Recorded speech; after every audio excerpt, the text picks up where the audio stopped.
Hi everyone, welcome back. This is lesson number 23, and today we are going to be talking about how to express things that you need to do. If you have any sort of obligation or any obligations, these will be good words for you to memorize. Generally, we English speakers, we use two ways of expressing that you need to do something in English, or that you have to do something. The first way is using have to. Okay, so we say have to do this, have to do that. Okay, the next way is to use the verb must. Okay, must is a modal verb. Okay, so we can use have to or must. Both of these terms are used in spoken English, but have to, I would say, is used more in the spoken language when you talk with your friends or your family, okay? A must, we use it to express a responsibility, an obligation, or something that's important to do with more of an emphasis, okay, than have to. And although they have the same meaning in their positive form, they do not mean the same thing in their negative forms, okay? So let's look at some examples with have to and must in the positive sense. Number one, you have to go to the store to pick up bread. So when we use have to, that's how normally people would say it, okay? You have to go to the store to pick up bread. We don't have bread at the house, okay? We need to eat dinner. You have to go to the store to pick up bread. Or you could say, you must go to the store to pick up bread. Okay, there's more of an emphasis on the necessity of going to the store to pick up bread to bring it home. Okay, number two, I have to tell you something. Or you could say, I must tell you something, right? Again, have to is used more commonly. So you will more often than not hear people use I have to tell you something instead of I must tell you something. When you use must, it sounds very formal, okay? Number three, I have to help my sister with the chores. Now, chores, as you know, because we've learned this word in other lessons, chores are the things that you do around the house, like when you wipe the windows, or when you mop and sweep the floor, when you clean the kitchen, when you clean the living room. These are chores, the things that you have to do to make the house beautiful and clean. And anyways, so I have to help my sister with the chores, and I must help my sister with the chores. Again, must puts an emphasis on the responsibility of helping your sister with the chores. Okay, there's a larger responsibility there. Number four, they have to brush their teeth before bedtime. Or you could say, they must brush their teeth before bedtime. Okay, same thing here. You know, we normally say have to, and must is used for more formal situations. So you wouldn't necessarily hear must used all that often. Okay? Number five, we have to do the laundry. Or you could say, we must do the laundry. So we have to do the laundry is like, your clothes are dirty, okay? But you still have some clean clothes left to last you maybe 1 or 2 or 3 days. Whereas we must do the laundry, it sounds like it's urgent. You need to do it right now. You have no clean laundry, okay? All the laundry is dirty. So you must do the laundry immediately. All right, so those are kind of the differences, guys. I would stick with this one and say have to more often than not, because it sounds more natural, and English speakers more often use this word than the verb must. Okay? So this is the positive sense of these two words, have to and must. And as you can see in all these examples here, you can use one or the other, it doesn't matter.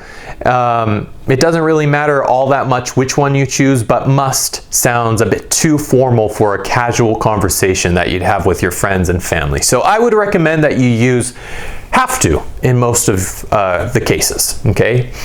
Also, depending on the situation, a speaker might choose one word over the other to sound better, okay? To sound maybe smarter, or maybe to sound more formal, or, you know, maybe it's just their style of speaking.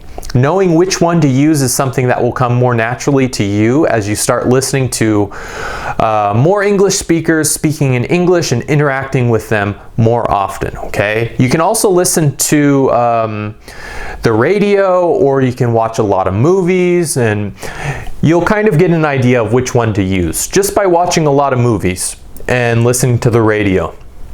All right, so now, like I said before, these words do not mean the same thing in their negative form. So now we're going to look at the difference, but we're going to look at the negative form, okay?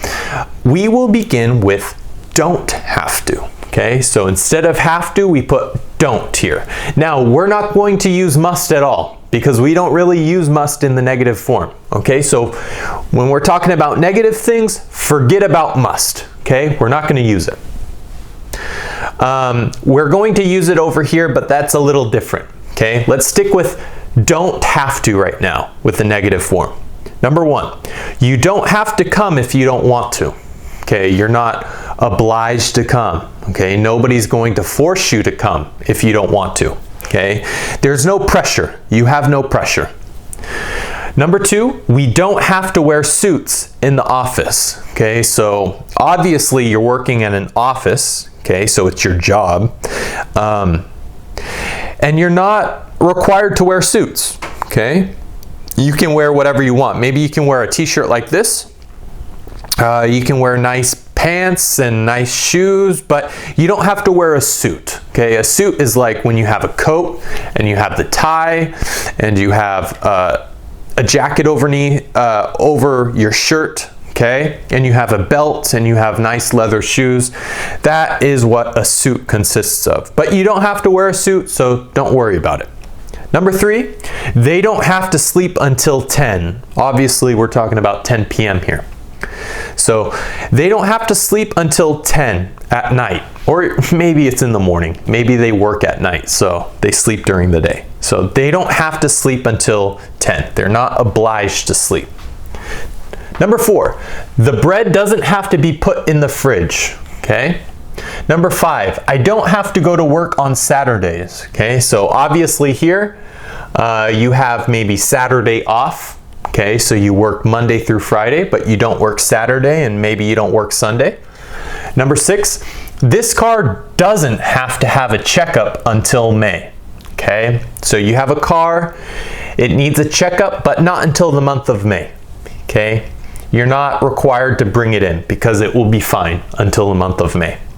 Number seven, those bottles don't have to be recycled today. No, you could do it another day, not today. You could do it tomorrow or next week or next month.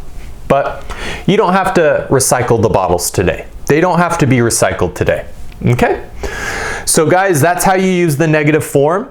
Again, we use have to in most cases, and it basically just means that you're not required to do something. Okay, so in all these examples here, 1 through 7, you'll notice that we're talking about something that is not required or necessary. Now we're going to look at, here, I'll switch like this. Now we're going to look at mustn't and must not, okay, which means the same exact thing. Mustn't is just shortened form, okay? Must not, mustn't. Mustn't indicates something that is against the rules and is forbidden, okay? You cannot do it. Maybe there is a law that says you can't do it, but in any case, you can't do it. It's against school rules, it's against the rules of a country, or it's against the laws of a state. Whatever it may be, it's something that you cannot and that you should not do, okay? Number 1, okay? You mustn't walk on the grass. Okay, so you've probably seen a sign or two like this that says, you mustn't walk on the grass. The grass looks nice and green and very pretty, and you don't want to walk on it and destroy it.